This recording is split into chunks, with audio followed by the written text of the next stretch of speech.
Technology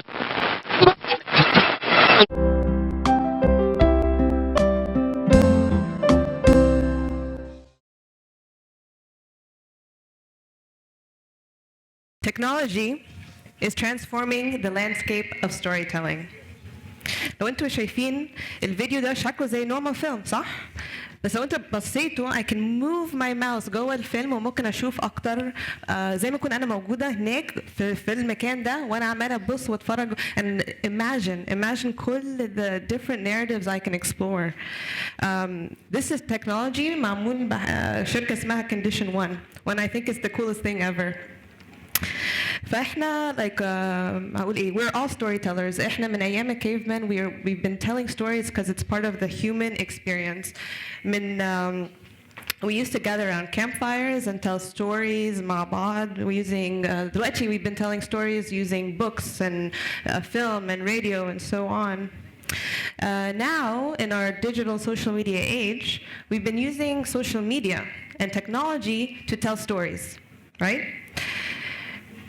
We all use social media to document our lives, Facebook and Twitter and Instagram.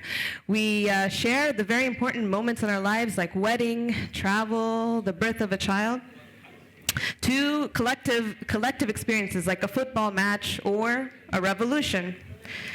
Now, just today, 250 million photos are uploaded to Facebook every day, and 72 hours of video are uploaded to YouTube every minute. And that's just 2 services of the thousands of other services out there. This is a quote by George Prest, and I think it's a very good quote. I'm going to read it. Technology has reopened up stories to the audience. Our tales have to be communal again. Our audience have to be able to contribute, and the narratives that we propose have to be open, not the closed-off, perfectly formed constructs of old. We are all cavemen again. We are all cavemen again, and that's a good thing. It means that technology, دلوقتي, like social media and digital media, has enabled you, the audience, to share stories together, and storytelling is now a communal act again, like it used to be back thousands of years ago. But so let me take a step back first and introduce myself. I'm Yasmin El Ayat. I am a storyteller, but I use code to tell stories. So back in the day, I was a computer scientist, software engineer, and this is what I used to do. Desktop applications, software tools. But now, this is what I do.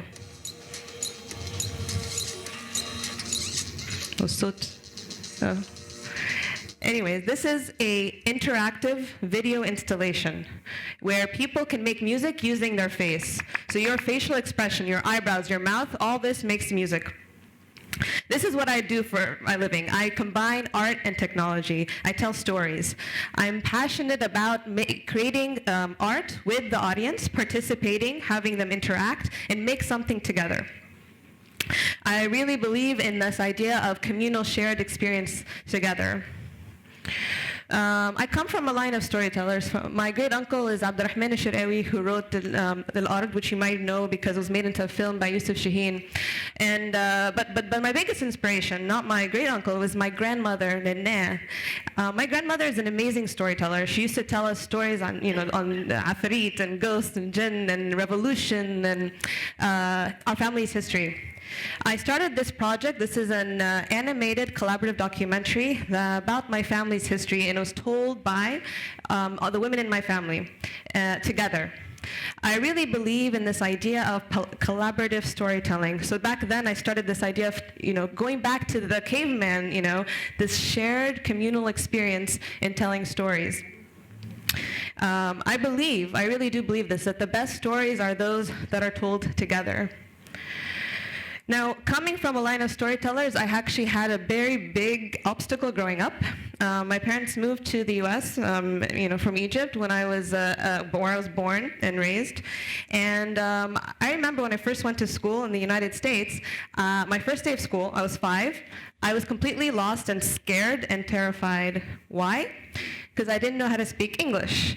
This might sound funny now, but back then I didn't know how to speak English. We grew up speaking only Arabic at home. So I went to school my first day, and I didn't know what was going on. I had to copy whatever the kid next to me was doing to pretend that I understood.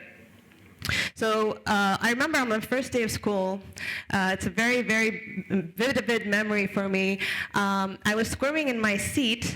I was having a really hard time because I needed to go to the bathroom. So I raised my hand to the teacher, and then I realized I panicked. I didn't know how to ask to say, I want to use the bathroom in English. So what did I do? Little 5-year-old Yasmin.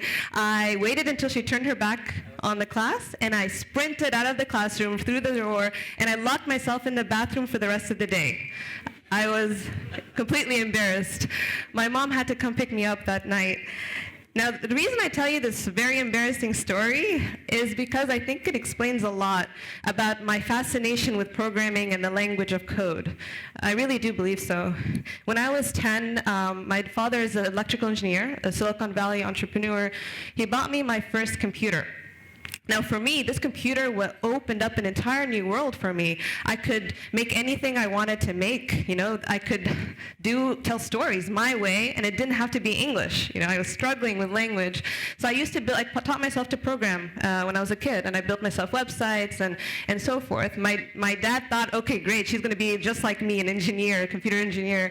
But for me, it was not about that. It was not about technology when I was a kid. It was a bigger idea.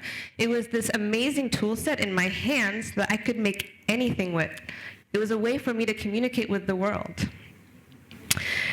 And most importantly, I can use it to tell stories, my way.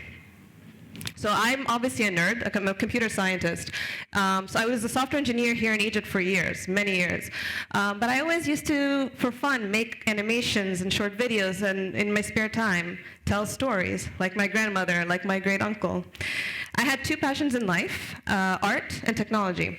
And I wanted to figure out a way to combine the two. This was something was always missing in my work as an engineer. Something wasn't whole. I wasn't using my creative potential. So my entire life changed when I saw this. This is an interactive sculpture. It's called The Wooden Mirror by an artist named Daniel Rosen. Now this mirror, it's made of panels of wood, and it would reflect your reflection into the wood. I thought this was amazing. There's people out there doing amazing things with technology, and they're interactive. If you think about it, you don't see the camera, you don't see the computer. It totally changes how you interact with the world. So you know what I did? I quit my job and I went to the school where this man teaches at in New York. And I'm serious, I did. This program was this arts and technology program in New York called the Interactive Telecommunications Program. And basically it's a big playground for geeks and artists to combine art, technology, and creativity. It was a big fun place. So when I was there, I kept doing what I love to do, create a sense of wonder for people, make them rethink the world by these different interfaces and experiences that I could build for them to tell stories. This is one of my first video installations. It's called Lost and Found. And basically, people come and engage with it, and it would take an impression, and it would make it a painting that lives and breathes on its own accord. This project was another interactive project called Catch Me If You Can. He's a little hologram, and he kept running away from you. He's always taunting you, waving his hand at you, and if you try to catch him, he'll just run away the other way. And you can never obviously catch him because he's a hologram. He doesn't really exist. I also worked on a few other different types of expressions. For example, this is an assistive technology prototype for kids that have limited disabilities and had limited motor movements. So we made these different textures that they can play. It was like a painting palette, and they can paint on an interactive wall with whatever movement they were capable of doing. Another project I worked on, what if you could teach kids about the evils of advertising in a fun, interactive way? This is called Create an Ad. It's installed in the Museum of Science and Industry in Chicago. This was developed when I was working at a company in New York called Potion Design, which I used to work for a few years. And basically, kids can go and play with this kiosk and make their own commercial. They pick a music, the tagline, they're building a commercial on the fly, and then we would show them the tricks and the tools of commercials and what to watch out for when they watch commercials in the future. These are, so basically I was working in this interactive museum, interactive exhibit space for a few years. And it was, for me, the best job ever because it's technology-driven storytelling. I could do anything I wanted. You use basically, for every story you want to communicate to the audience, you just come up with the different tools and different types of technology to share that experience with them. So this was my dream job until the revolution started. I was still in New York and watching, like with the rest of the world, what was happening here in Egypt, and I couldn't reach my family. But one thing for me, what struck me when I was watching what was happening was Egyptians are amazing storytellers. They were, people who were in the streets, everywhere in the country, they were sharing in real time what was happening using photos, videos, social media, Facebook and Twitter. You had millions of people with a recording device, from a high-end DSLR camera all the way to just a mobile phone camera. The world was witness to the front lines of history in the making. And it got me back to this thinking of that, wow, technology is transforming the landscape of storytelling. So I quit my job in New York, and I moved back to Egypt to work on a project that was based on this one idea. What if a country could write its own history? Now, everyone here is a storyteller. We're all storytellers. And we're all living in a very unique point in the country's history. For example, your tweets, your Twitter is a historical artifact, if you think about it, because it actually reveals how important and the actual events that play out in the streets here and how these events affect our personal lives. So the team and I, my partners and I, when we were thinking, okay, what can we do with this project? How can we collect all this massive amount of media out, that's on social media and traditional media in a huge country? How can we collect all of this media to tell the story, the collective history of the revolution? We wanted a way that we could have you participate and you tell the story. Since this is not one person's story, this is everybody's story. So we started this project. It's called 18 Days in Egypt, or 18 يوم في مصر. And basically this project started off as a film. We wanted to make a film where everyone gives us their media, and we were going to make a documentary film. But quickly it became a website. So 18 Days in Egypt is actually a completely web-based, crowdsourced documentary project where anyone can participate, anyone can share their story from any type of topic, anything that has to do with events in Egypt, using their own voice and using their own media. On 18 Days in Egypt, everyone can participate. So everyone goes and submit their stories, their media. We want everyone to submit their voice, be part of this collective storytelling. On the website, on 18 Days in Egypt, all this media is saved in one place to try to tell this collective history, of Egypt that people can access now and in the future. Think about 10 years from now, or your kids. That's the idea. So the goal of this project was to basically, we wanted to break the rules of documentary. We wanted to bend the rules of storytelling. We wanted to build something with the entire community, with hundreds of people, making them the filmmakers and not us. So it started as a film, and now what 18 Days is a collaborative storytelling platform. So the way that the project works is people go in and we guide them. It's like a tool. We built this platform tool where they can go and pin on Google Maps where it happened, what day it happened, who was there with you. You can tag your friends on Facebook and Twitter. Remember, going back to this shared, collaborative, communal storytelling. So everybody I invite is now helping me tell the story of whatever event we witnessed. You can add your Facebook photos, you can add your status updates, you can do the same thing with Twitter. You can go to the exact day that you want to access your tweets from that day. You can upload your Flickr photos and your YouTube videos. You can add any article or blog post, anything that's a URL. Upload your media, videos and photos off your hard drive, and you can add any type of text to add more context. And then now all of us can edit the story, and when you click save, this is what a story on 18 Days looks like. It's basically all your media, as I said, your Facebook, your Twitter, and all the people that were helping to tell the story together. Now all this media is mashed up together in a visual way. So we launched this site the 1-year anniversary, so January 25, 2012, and we have about over 1,000 stories on the website right now. Stories that are from arts to culture, graffiti, politics, funny stories about the funny signs in Tahrir, to more serious stories that are like citizen journalism, news coverage. When you see the stories on the site, I think they're more engaging, because what's different about them is not the news headlines or the big stories. It's actually at one person or a few people's personal perspective of what they saw. It's a very relatable human experience. It's more dimensional and engaging. And what's been very interesting for us is by doing a crowdsourced documentary, we're able to reach way more, larger audience and many more stories than we were able to if we did this film on our own. And another interesting thing is, because the story is not finished, obviously, you can't just finish history.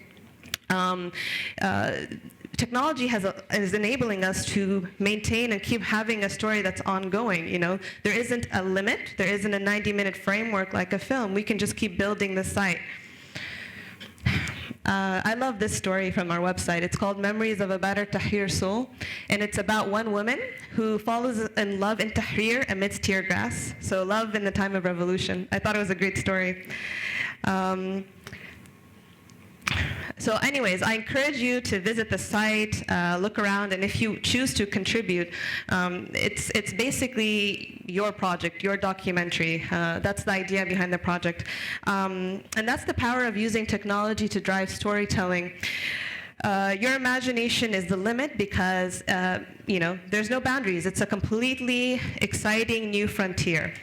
I also wanted to point out the team behind 18 Days in Egypt. That's Emerge Technology, our technical partners, and the rest of the people are our street team. They're the people who went out to different communities that aren't online, who wouldn't have heard about this project otherwise, and they go and try to include them, so make sure that their voices are included in this type of project.